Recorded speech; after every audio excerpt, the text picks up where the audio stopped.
If you wanted to stop Africa from becoming a superpower, you wouldn't have to invent a new strategy. The blueprint has already been written, tested, and perfected over centuries.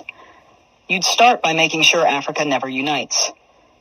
The easiest way to do that is by keeping people divided along ethnic, tribal, and religious lines.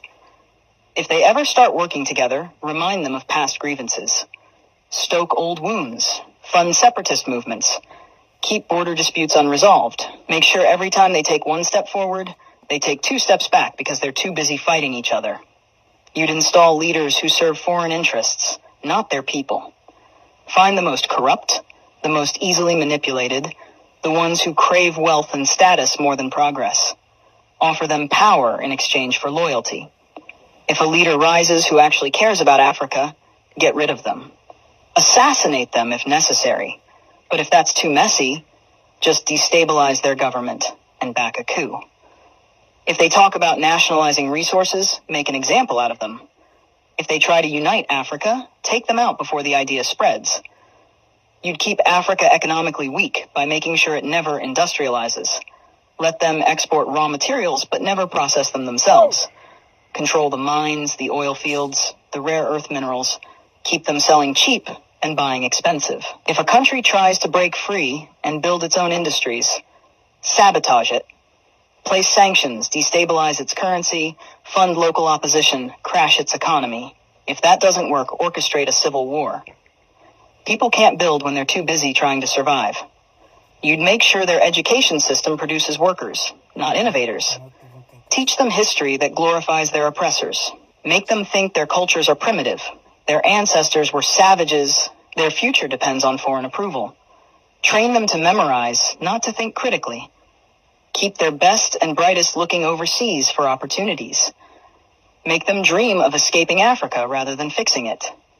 Offer scholarships that take their top minds to the West and never encourage them to return. Let the continent keep training doctors and engineers only for them to go enrich other nations.